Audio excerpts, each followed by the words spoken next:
टाळ मृदंगाच्या तालावर तुरमुरी कचरा डेपो विरोधात ग्रामस्थांचा मोर्चा। गेल्या 2 दशकापासून तुरमुरी येथे सुरू असलेला कचरा डेपो विरोधात पश्चिम भागातील ग्रामस्थांचा संताप अखेर रस्त्यावर उतरला। तुरमुरी, उसगाव, कल्लेहोळ, बाची, हिंडलगा, सुळगा, मन्नूर, आंबेवाडी परिसरातील हजारो ग्रामस्थांनी शुक्रवारी विराट मोर्चा काढत कचरा डेपो तात्काळ बंद आणि स्थलांतर करण्याची जोरदार मागणी केली। सकाळी 10 वाजता सरदार मैदानावर नागरिक जमा होऊन दुपारी 12 वाजता मोर्चाला सुरुवात झाली।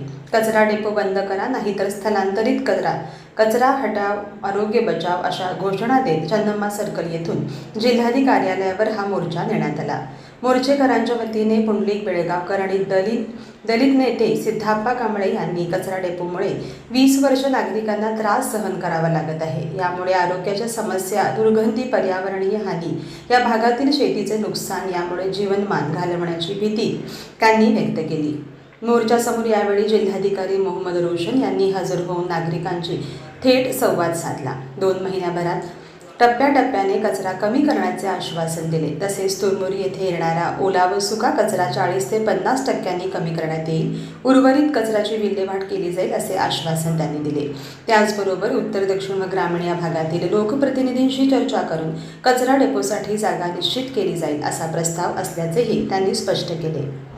जवळजवळ 20 वर्ष झाली। 2007 ला हा कचरा डेपो झाला। त्यावेळेला बऱ्याच लोकांनी विरोध केला। बेकायदेशीर कचरा डेपो झाला म्हणून लोक रस्त्यावर आली। सर्व लोकांना अटक सत्र सुरू केले, काही लोकांनी जेल झाली। पण हा कचरा डेपो इथला शहरातला कचरा डेपो खेड्यात का, आमच्या भागातील सुद्धा शेतकरी असू देत किंवा नागरिक असू देत, खूप चांगल्या पद्धतीने या सरकारला किंवा या कॉर्पोरेशनला सांगितलं आहे की हा कचरा डेपो दुसऱ्याच्या गावात नको, म्हणजे आम्हाला त्रास नको, तो दुसऱ्याला त्रास करा म्हणण्यासारखी संस्कृती आमची नाही। पण तिथे जंगल भाग आहे, ज्या भागामध्ये जांभोटी साईडला, खानापूर साईडला जंगल भाग आहे, त्या भागामध्ये जंगलामध्ये तुम्ही कचरा टाका ना। आणि अशी परिस्थिती झाली आता, बेळगाव पासून चिरमुरी जवळजवळ 12 ते 13 किलोमीटर आहे। ह्या रस्त्यामध्ये जेवढ्या त्या कचरा भरून जाणाऱ्या गाड्या आहेत, त्याच्यातनं नाचलेली, मेलेली कुत्री, जनावरं सगळी वाश होऊन रस्त्यावर पडत आहेत। आणि या सगळ्यांना फक्त चिरमुरीवाल्यांना त्रास नाही, चिरमुरीवाल्यांना तर हा भरपूरच त्रास आहे। तिथले लोक आता मरतो बाबा अशी परिस्थिती झाली। तिथे एवढी घाण परिस्थिती झाली, रेनको कंपनीला यांनी कॉन्ट्रॅक्ट दिले, 20 वर्षाचं लीज झालंय। पण त्यांना अशी दिली होती की प्रत्येक वर्षाला 10 करोड रुपये कॉर्पोरेशनने द्यायचं तिथं डेव्हलपमेंटसाठी। ते तिथे 1 रुपये त्यांनी दिलेलं नाहीत। कोण कॉर्पोरेशनवाले चिरमुरी कचरा डेपोच्या नावावरती पैसे खायला लागलेत आम्हाला माहित नाही, पण याचा उलगडा आम्ही आता केल्याशिवाय राहणार नाही। पण हे जे लीज आहे, त्या लीजला माझ्या माहितीप्रमाणे, माझ्या अभ्यासाप्रमाणे हे कुठल्या हायकोर्टला, सुप्रीम कोर्टला चालत नाही। हे एन्व्हायरमेंट साठी, कचरा डेपो बघण्यासाठी एक चेन्नईमध्ये कोर्ट आहे, त्या चेन्नईमध्ये आम्ही स्टे घातला पाहिजे। ते स्टे घालून जर 2027 पर्यंत हे लीज आहे आणि कॉर्पोरेशन आणि रेनको कंपनी परत 10 वर्षासाठी लीज मागत आहे।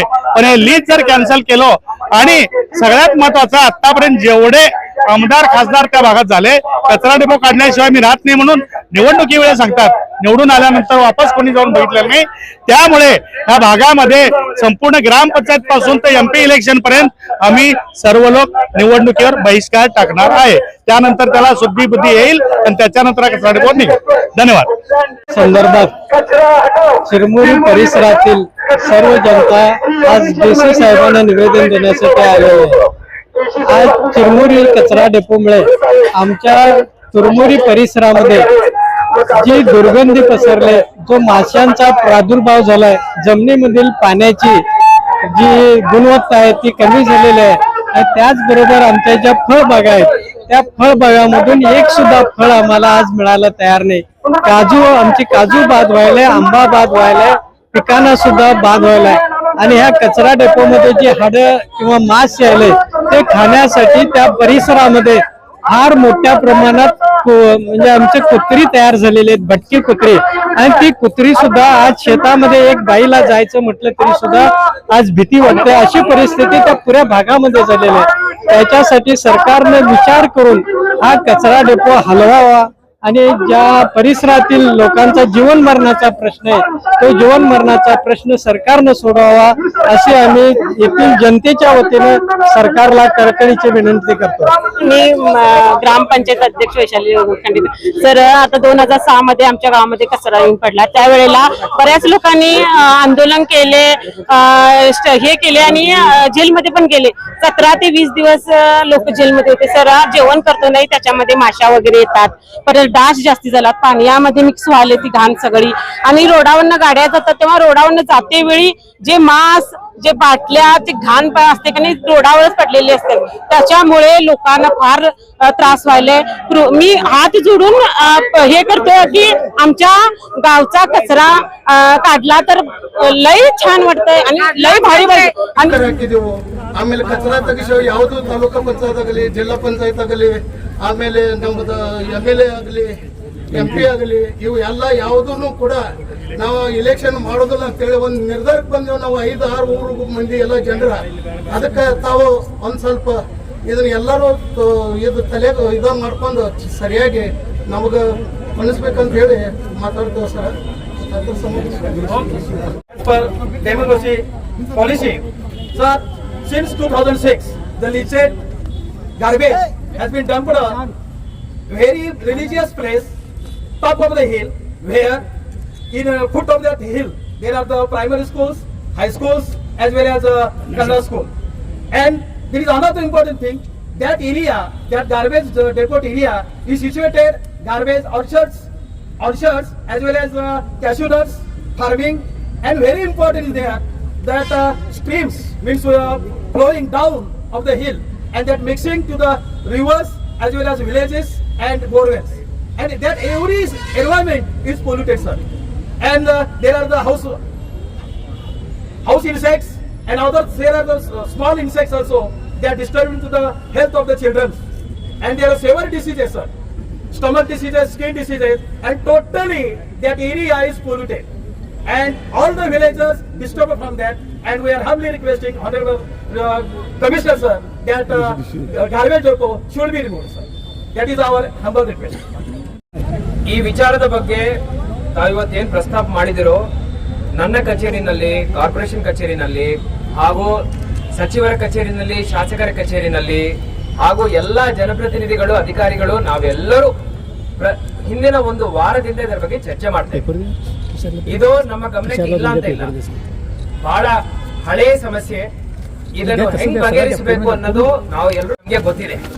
ಗ್ರಾಮೀಣ ಭಾಗದಿಂದ ನಗರ ಭಾಗದಿಂದ ಎಷ್ಟು ಮಟ್ಟದ ಅಲ್ಲಿ ಕಸ ತ್ಯಾಜ್ಯ ಬರ್ತಾ ಇದೆ ಅದರದ್ದು ಮಾಹಿತಿ ನಮ್ಮ ಕಡೆ ಇದೆ.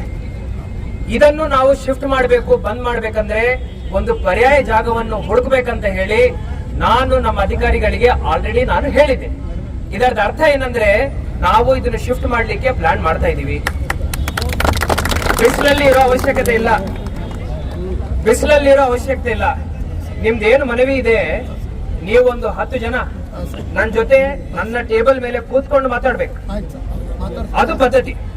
ಈಗ ತಾವು ಏನ್ ಮಾತಾಡಿದಿರೋ ಎಲ್ಲರಿಗೂ ಗೊತ್ತಾಗಿದೆ, ಎಲ್ಲ ಜನಪ್ರತಿನಿಧಿಗಳಿಗೆ ಗೊತ್ತಿದೆ, अधिकारिಗಳಿಗೆ ನಮಗೆ ಗೊತ್ತಿದೆ. सभी को पता है आपको क्या चाहिए, एंड इसका जो सोल्यूशन है उसके लिए हम पिछले 1-2 हफ्ते से काम कर रहे. इतना बड़ा जगह है, उसको अगर हमको शिफ्ट करना है तो मुझे ऑल्टरनेट जगह ढूंढनी पड़ेगी ना. लेकिन कंस्ट्रक्शन मैं बोलता हूँ जब बड़ी भीड़ रहती है ना, पहले आप बात करो. मैं आपको इज्जत देता हूँ, फिर आप मेरे स्थान को थोड़ा इज्जत देके मुझे बात करने दो. बीच में बात, मैं आपको माइक चाहिए तो दे दूंगा वापस, आप बात कर लो. आपने जो भी रिक्वेस्ट किया मैंने सुना पीसफुली. आप आराम से रहो. Thank you sir. देखो, जो भी कंस्ट्रक्शन हो रहा है अभी, जिसको भी इंस्ट्रक्शन देना है मैं दूंगा. अभी के लिए उसको हॉल्ट करने के लिए मैं बोलूंगा, ठीक है? मैं बोलता हूँ. मेरा बस इतनी ನಂದು ಬರೀ ಇಷ್ಟೇ ವಿನಂತಿ ಏನಂದ್ರೆ, ನಿವೇದನೆ ಏನಂದ್ರೆ, ಬೇಡಿಕೆ ಏನಂದ್ರೆ, ನಾವು ಡೆಸಿಷನ್ ತಗೊಳ್ಳೋ ತನಕ ಸ್ವಲ್ಪ ಶಾಂತಿಯಿಂದ ಇರ್ಬೇಕು. ನಿಮ್ ಪರವಾಗಿ ನಾವು ಯೋಚನೆ ಮಾಡ್ತಾ ಇದೀವಿ, ಜನಪ್ರತಿನಿಧಿಗಳು, ಅಧಿಕಾರಿಗಳು, ನಾವೆಲ್ಲರೂ ನಿಮ್ ಪರವಾಗಿ ಯೋಚನೆ ಮಾಡ್ತಾ ಇದೀವಿ. ಬಟ್ ಇಷ್ಟು ದೊಡ್ಡ ಮಟ್ಟದ ಒಂದು ಶಿಫ್ಟಿಂಗ್ ಮಾಡೋದು ಅಷ್ಟು ಸುಲಭ ಅಲ್ಲ. ನನಗೂ ಸ್ವಲ್ಪ ಟೈಮ್ ಬೇಕು. ಈ ಟೈಮ್ ನಾನು ಎಷ್ಟು ತಗೊಳ್ತೀನಿ, ಹೆಂಗ್ ಮಾಡ್ತೀನಿ, ನಾನೇನು ನನ್ನ ಇಷ್ಟ ರಾಜ್ಯ ಮಾಡ್ತಾ ಇಲ್ಲ. ನಿಮ್ಮೆಲ್ಲರ ಜೊತೆ ಕೂತ್ಕೊಂಡು ಚರ್ಚೆ ಮಾಡ್ತೀನಿ, ನಿಮ್ಗೆ ಹೇಳ್ತೀನಿ ಹೆಂಗ್ ಮಾಡ್ತಾ ಇದ್ದೀನಿ ಅಂತ. ಅದರ ಪ್ರಕಾರ ಈ ಒಂದು ಕೆಲಸ ಏನಿದೆ ಅದನ್ನು ಮುಂದುವರಿಸೋಣ. ನನ್ನ ಪ್ರಕಾರ ಇವತ್ತು ಇಷ್ಟೇನು ತಾವು ಇಲ್ಲಿ ಪ್ರತಿಭಟನೆ ಮಾಡಿದಿರಿ, ಇದಕ್ಕೆ ಒಂದು ಸಾರ್ಥಕತೆ ಸಿಕ್ಕಿದೆ. ಏನಂದ್ರೆ 2 ಪಾಯಿಂಟ್ ಶಿಫ್ಟ್ ಮಾಡ್ಲಿಕ್ಕೆ ಜನಪ್ರತಿನಿಧಿಗಳು, ಅಧಿಕಾರಿಗಳು ನಾವು ಇದಕ್ಕೆ ಸಮ್ಮತಿಯನ್ನು ತೋರಿಸ್ತಾ ಇದ್ದೀವಿ. ಪೂರ್ತಿ ಶಿಫ್ಟ್ ಮಾಡಿದೀವ, ಭಾಗಶಃ ಉಳಿಸ್ಕೊಳ್ತೀವ, ಏನ್ ಮಾಡ್ಬೇಕನ್ನೋದು ನಿಮ್ಮೆಲ್ಲರ ಜೊತೆ ಕೂತ್ಕೊಂಡು ಚರ್ಚೆ ಮಾಡ್ತೀವಿ. 2ನೇ ಪಾಯಿಂಟ್ ಏನಂದ್ರೆ ಈಗ ಶಿಫ್ಟ್ ಮಾಡ್ಲಿಕ್ಕೆ ಪರ್ಯಾಯ ಜಾಗವನ್ನು ನಾನು ಹುಡುಕ್ಬೇಕು, ಅದಕ್ಕೆ ನನಗೆ ಸಮಯ ಬೇಕು.